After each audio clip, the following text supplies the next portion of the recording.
At muli na namang tayong nagbabalik mga ka-electronics. Tuturuan ko kayo kung papaano gamitin ang digital multimeter sa iba't ibang range nito.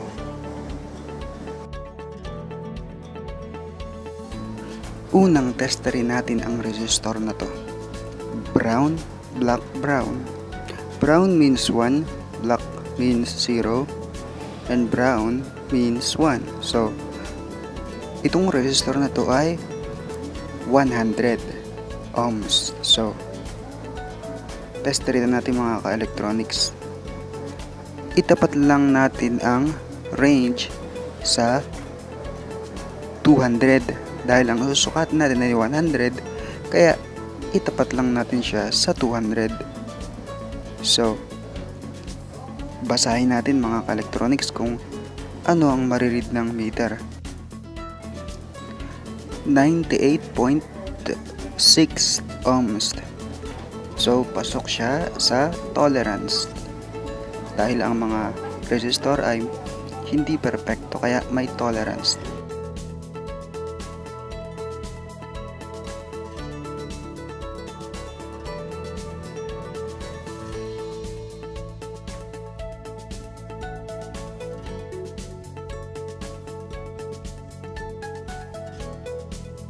May hawak akong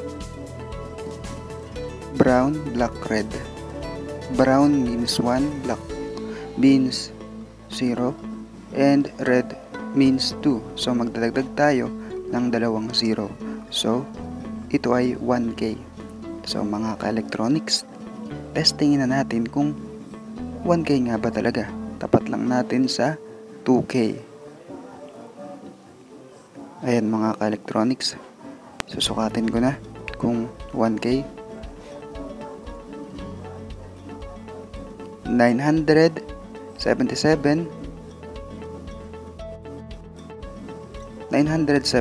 ohms. Malapit na siya sa 1K. Pasok na pasok siya sa tolerance.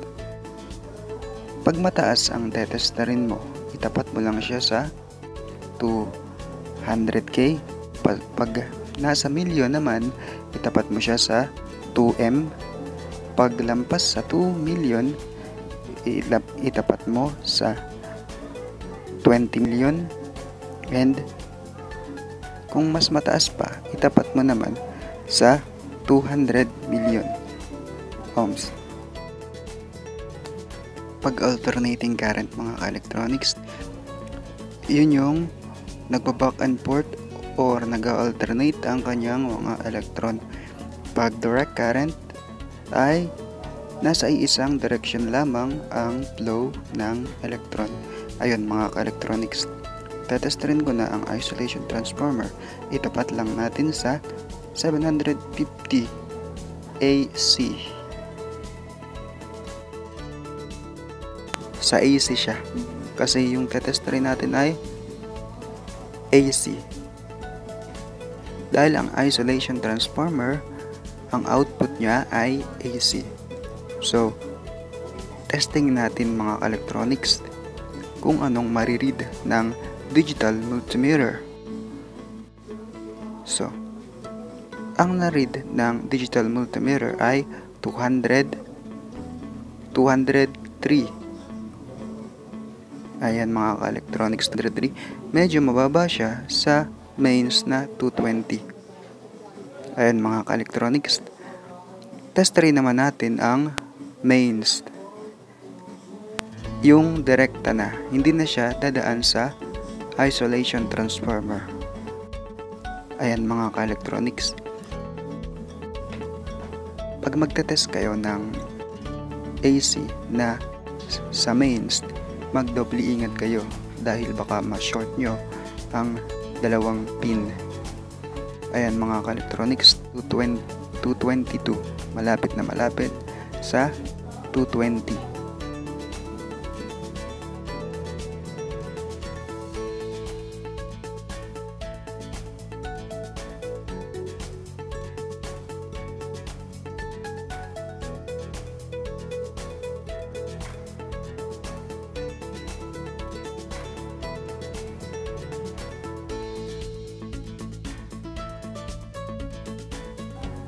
At ngayon mga ka-electronics, ang tetestingin naman natin ay DC current o direct current. Ang adapter na to ay ang input niya ay alternating current. Tapos ang output niya ay direct current na 12 volts. So, itapat lang natin sa 20 volts DC. Dahil ang susukatin natin ay 12 volt lang, kaya nasa 20 volts siya. Pag magtetest kayo ng voltage mga ka-electronics, laging sa mataas na range para hindi masira ang meter. Ang nare-read ng digital multimeter ay 11.84. Malapit na siya sa 12 volts.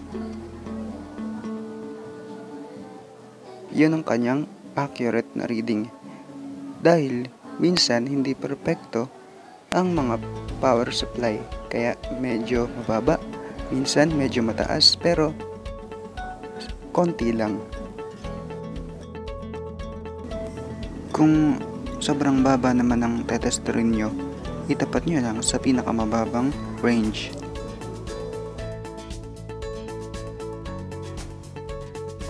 At ngayon mga ka-electronics, hanapin naman natin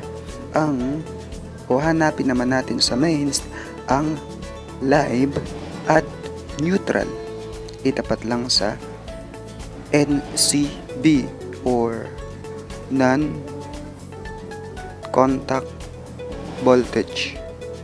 NCB, non-contact voltage. Ayan mga ka-electronics. Hahanapin natin ang live at neutral ng mains. Tanggalin lang ang red probe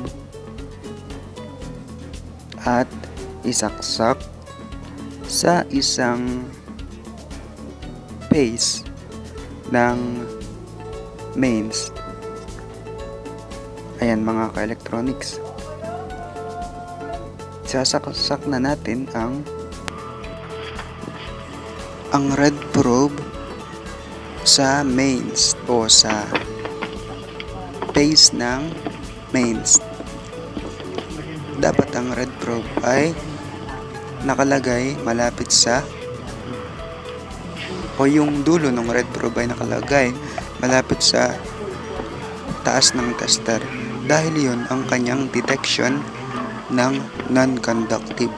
So ayun mga ka-electronics, isasaksa ko na kung madedetect nga ba ang live. Yan, sinaksak ko na sa kabilang phase ng alternating current. Wala siyang nadedetect, means siya ang neutral. Pag isinaksak ko sa kabila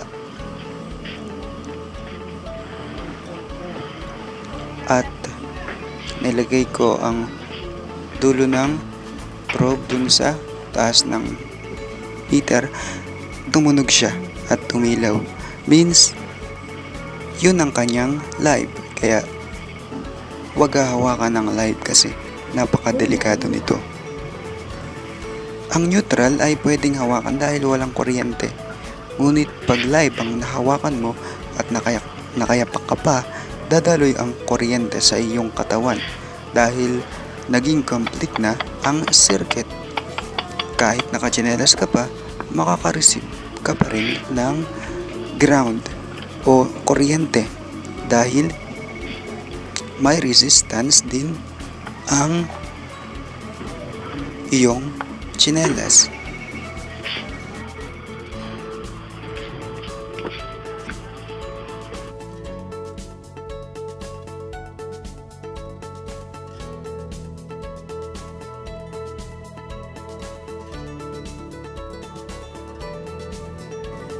Ayan mga ka-electronics, ang tatesta rin naman natin ngayon ay ang capacitor. Itapat lang sa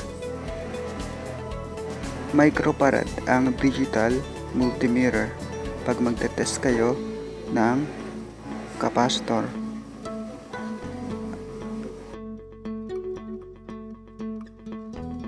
Ang kayang sukatin ng digital multimeter ko ay hanggang 200 microfarad lang. Kung gusto mong magsukat ng mas mataas pa, kailangan mo na ng capacitance meter na kayang magsukat ng about 1,000 to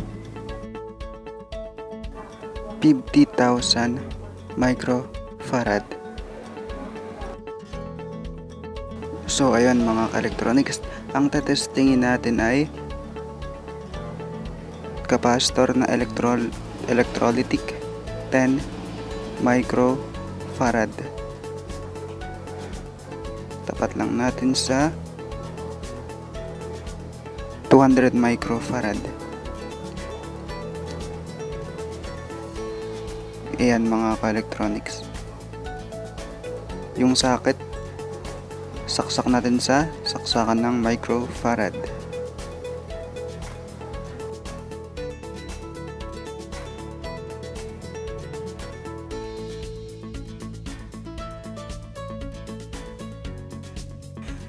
Bago kayo mag-test mga ka-electronics ng mga mahihinang capacitor, i-short nyo lang yung dulo ng capacitor, yung dalawang paa, bago nyo testingin.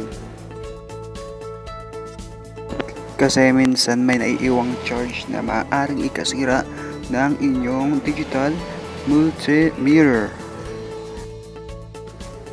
Ayan mga ka-electronics, ang nare-read ay about 11.11. Malapit na. Sobra lang isa. Okay na yan. Dahil 10 microfarad, 11 ang nasukat natin. Pasok na pasok din siya sa tolerance ng capacitor.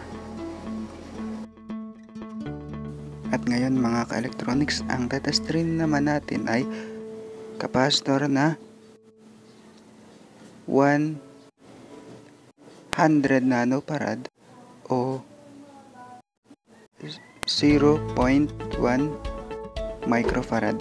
May number siya na 104.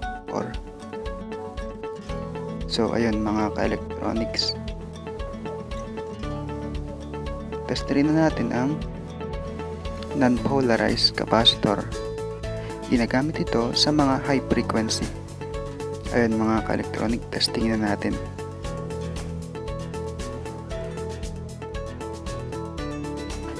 Ayun, ang naread niya ay 0.1 microfarad. Subukan nating ibaba sa 2 microfarad. At ang mariread niya ay 0.112 microfarad. So, malapit siya sa 10 na number na nakalagay.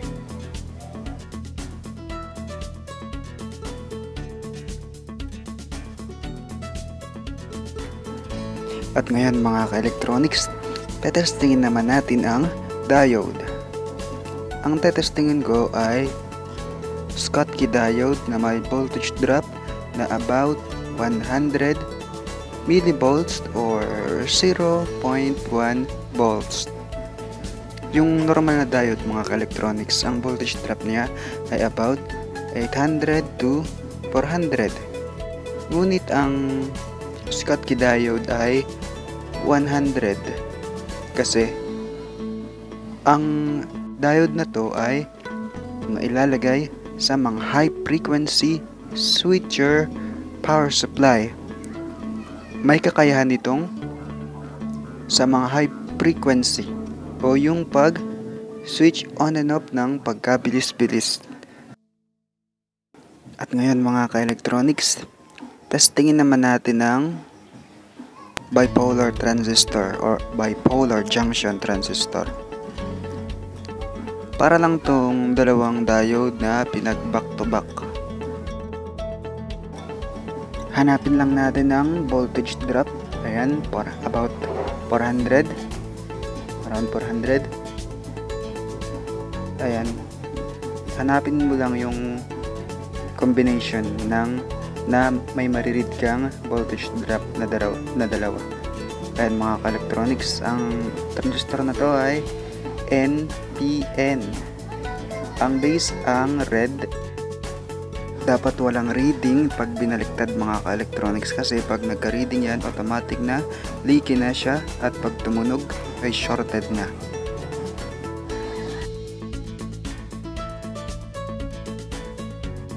At ngayon mga ka-electronics, ang tetestingin naman natin ay MOSFET na N-channel. Pag magtetest kayo nito mga ka-electronics, dapat magdoble ingat kayo kasi ang gate nito ay sobrang napapakanipis. Kaya pag may pumasok na electrostatic dito ay maaaring ikasira ng gate. O bago nyo testingin ay dapat tanggal ang static electricity sa inyong katawan. So ayun mga ka-electronics, testingin na natin itong MOSFET na to. Ang pin na to ay gate at ang drain at ang source. Ayun mga ka-electronics, testingin na natin. Dapat wala tayong mariread. Ayan, wala tayong nariread sa ganyang ayos. Pag binaliktad natin, may mariread tayo na voltage drop na 467 millivolts. Yan yung voltage drop ng forward diode. Ngunit pag binaligtad mo ay dapat wala siyang voltage drop. I-charge natin ang gate at pag binalik natin sa kanyang drain ay magkaka-read siya. Ayan, unti-unting tumataas dahil parang itong capacitor o parang capacitor, dahil ang kanyang gate ay merong microscopic capacitor. So makikita natin na unti-unting tumataas ang voltage drop, biglang mawawala. Ayan, charge, tapos ayun, nagkaka-voltage drop. Yan na ang isang sign na good pa ang MOSFET transistor. Kaya pa niyang ma-trigger o mag-charge at may mariread kang voltage drop na pataas ng pataas hanggang sa mawala.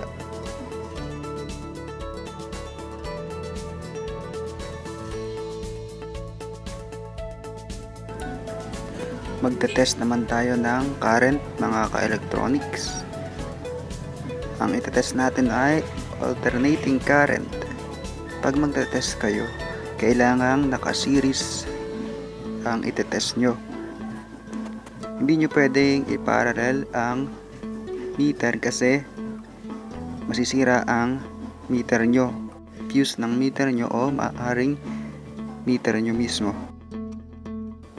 Ayun mga ka-electronics, ang spec nito ay 130 milliamps to 150 milliamps. So mga ka-electronics, titingnan natin kung malapit ba siya sa 130 milliamps to 150 milliamps. So ayun, itapat muna natin sa pinakamataas na amps, 10 ampere. Ayun mga ka-electronics, nasa AC siya. Ilipat natin sa AC. Ayan, AC. So ayun mga ka-electronics,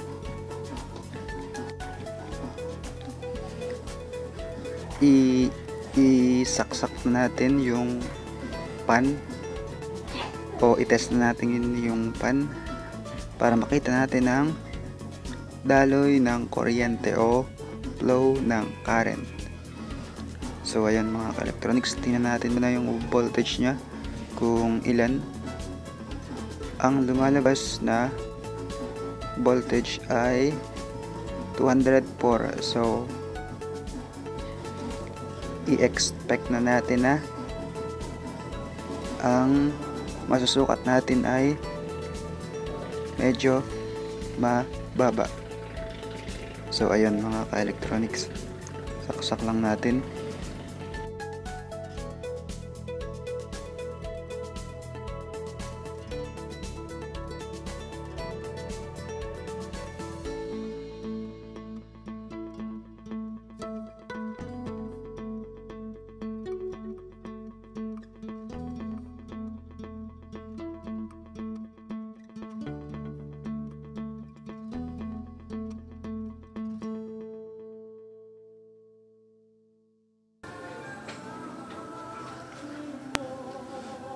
Ang mariread niya ay 0.10 ampere. It's equal to 100 milliamps. Naging 9 siya, so 90 milliamps. So ilipat natin sa 200 milliamps para maswap natin ng accurate. Ayan mga ka-electronics, nilipat ko na sa 200 milliamps. So, ang nare-read niya ay 100 naging 99. Kasi ganun na yung motor. Sa unang start ay malakas ang current, and habang tumatagal ay humihina. Hanggang maabot niya yung regular speed o yung continuous current. Nakita natin na about 90 milliamps ang daloy. So hanggang dito na lang mga ka-electronics. Maraming salamat sa panonood, at kung bago ka lang sa channel na to, mag-subscribe ka na at hit ang bell button. Thank you, at kita-kits sa susunod na i-upload kong video. Bye-bye!